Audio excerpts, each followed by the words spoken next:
À mon réveil, Je n'ai pas eu peur, non, mais j'ai eu un frisson de plaisir, annonciateur de chasse au trésor. Je tenais mon bon sujet. Et j'ai donc écrit en 2000 Base anatomique et physiologique de l'homéostasie et de l'auto-guérison. Dans ce mémoire, en ne m'appuyant que sur des données issues de la science officielle, validées par des publications dans des médias reconnus, j'ai mis à jour cette structure d'auto-ajustement.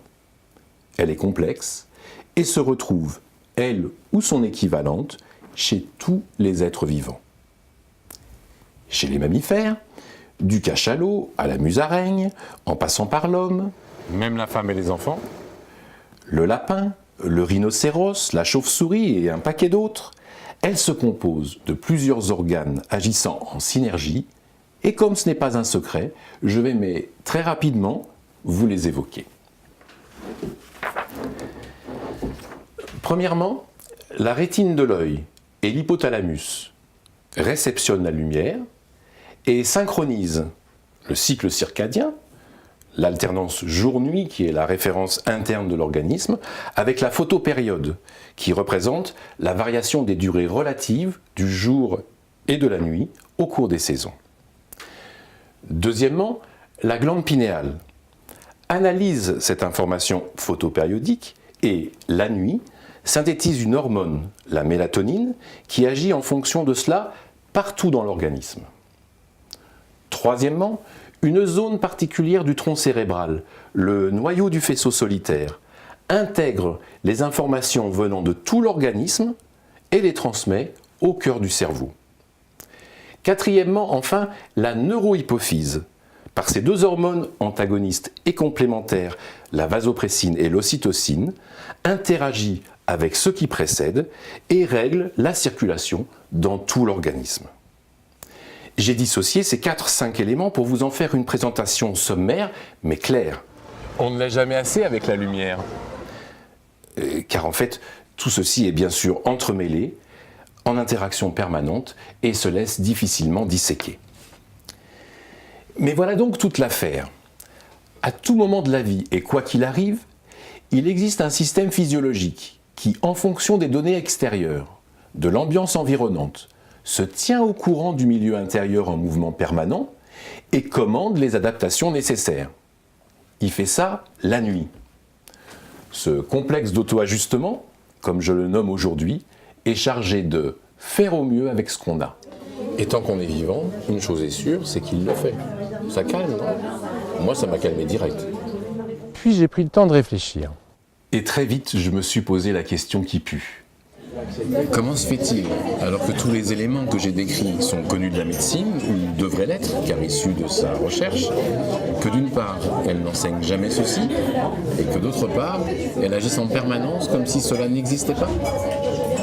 Je vous ai dit que je posais des questions impertinentes. En tous les cas, vaste problème, et qui par chance coïncidait avec le mien propre, car Comment tu fais avec ton ostéopathie quand l'animal que tu es censé soigner est atteint d'une grave maladie ? Hein, le vétérinaire ostéopathe ? Tu fais comment, là, avec ton principe vital ? et me concernant plus particulièrement, et tu fais comment pour ne pas te mettre en colère et devenir un gars frustré ? Là, j'avoue, je faisais plus trop le malin. J'ai donc, tout en continuant à pratiquer avec assiduité l'ostéopathie des mammifères, étudié l'histoire de la médecine occidentale. Qui est aussi, je l'ai su beaucoup plus tard grâce à mon jeune ami Hakim Madbi, ostéopathe dans le Var, l'histoire de la médecine arabe. Mais enfin ça c'est une autre histoire. Et je n'ai pas tout lu, mais j'ai beaucoup lu. J'ai même souvent relu pour tenter de mieux comprendre. C'est que c'est pas toujours facile la philosophie pour un vétérinaire comme moi.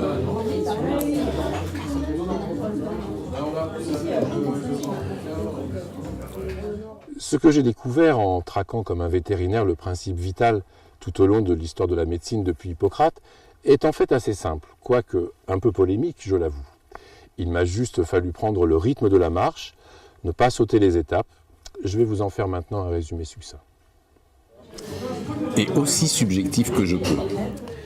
Au début, quand la médecine naît chez les Grecs il y a environ 2500 ans, ce n'est pas qu'on manque de magie pour soigner. des guérisseurs, des guérisseuses, des sorciers, sorcières, magiciens, magiciennes. On en a et elles et ils sont très très balèzes. Le projet des Grecs et d'Hippocrate n'est donc pas de mieux guérir l'homme, c'est nettement plus ambitieux. C'est tenter de le libérer de l'emprise des dieux pour réfléchir sur la nature et sur lui-même. Ce n'est pas ne pas croire dans les dieux, c'est séparer croyance de connaissance. C'est, au final, connais-toi toi-même, comme c'était tagué sur le temple d'Apollon à Delphes. Petit rappel, la Terre est plate aux yeux de tous les hommes qui vivent à cette époque-là. Donc, se lancer sur une route qui, on ne sait jamais, peut mener au précipice et tomber dedans, il faut un sacré courage. Et c'est celui qu'a eu l'homme grec à cette époque, apparemment. Pour comprendre la période de la naissance de la médecine, j'ai retenu 2 phrases qui caractérisent au mieux pour moi ce début du mythe qu'on appelle la science. D'abord, c'est Socrate qui dit « Je ne sais qu'une chose, c'est que je ne sais rien ». Voilà ce que ça me raconte. Si je m'engage sur le chemin de la science, je dois savoir une chose, c'est que je ne saurai jamais tout et donc que je ne sais rien. Pourquoi non ? Eh bien parce que si je savais tout, c'est que je serais moi-même l'égal de Dieu, et ça serait pas du jeu. Parce que la science, justement, ça a été inventé pour s'en écarter des dieux, pas pour y rester collé.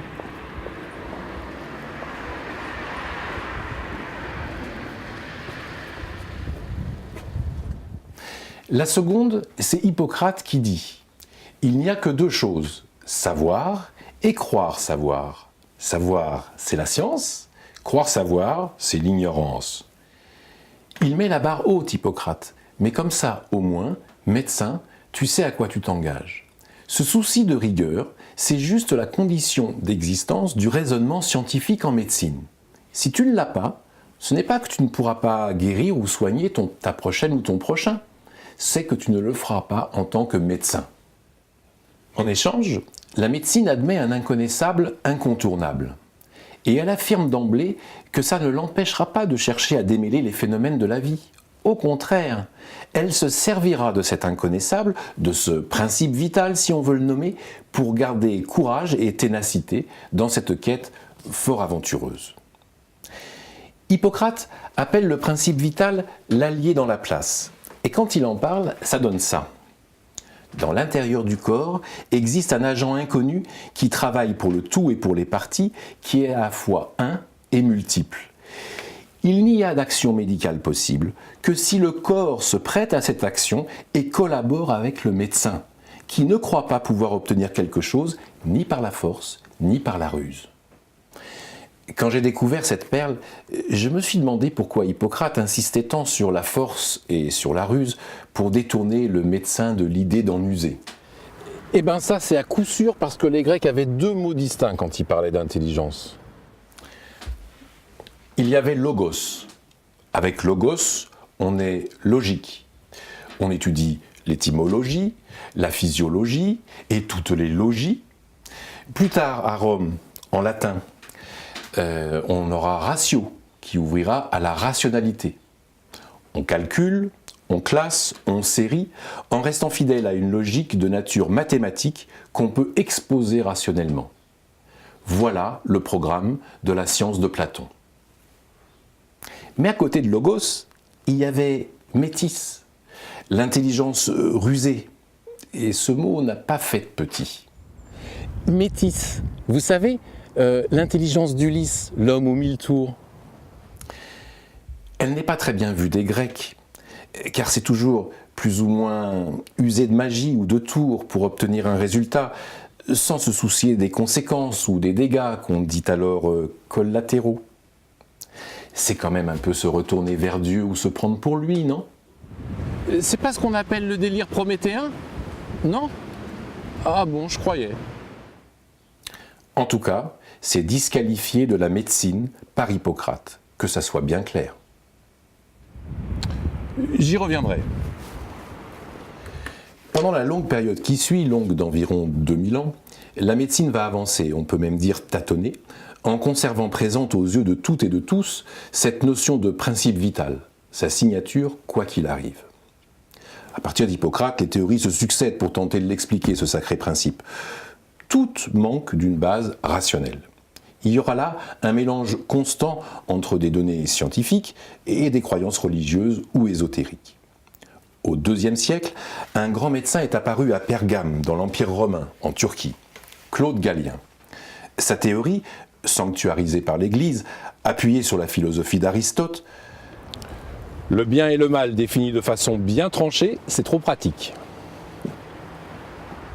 régnera sur l'Europe pendant quasi 15 siècles. Ce sera le dogme galénique, impérieux partout. Sauf dans le bassin méditerranéen où la médecine arabe prendra quelques centaines d'années d'avance, mais c'est une autre histoire, ça je l'ai déjà dit. Pour définir le principe vital, la théorie galénique use d'une construction intellectuelle. L'existence du pneuma, un air inné différent de l'air qu'on respire et qui se mélange au sang dans une circulation centrée sur le foie. Celle-ci, vue par Galien, ressemble à s'y méprendre à la circulation du fœtus comme on la connaît maintenant. Ce qui me fait dire qu'on a bien devant nous l'embryon de la pensée rationnelle en médecine, qui va donc rester en gestation durant environ 15 siècles. Quand enfin, à partir du XIVe siècle, la dissection des cadavres est autorisée par le pouvoir régnant, les progrès en anatomie, ainsi qu'en physique, amènent de l'air à cette pensée confinée. La médecine reste encore un peu galénique, jusqu'à ce qu'un contemporain de Descartes, William Harvey, fasse tout un tas de calculs de volume et de pression sur les cavités du cœur et expose ainsi pour la première fois, en 1628, un modèle de circulation sanguine qui intègre le rôle des poumons vis-à-vis du sang. Ouf! L'homme rationnel peut enfin respirer. Partant de là, c'est la chirurgie qui va faire une envolée. Ambroise Paré avait même commencé un peu avant que Harvey donne le top départ. C'est qu'il devait avoir des informateurs arabes, probablement. Grâce aux ligatures, enfin posées du bon côté de la blessure, le statut du chirurgien évolue considérablement. En même temps qu'à la guerre, les blessés cessent un peu de mourir affreusement.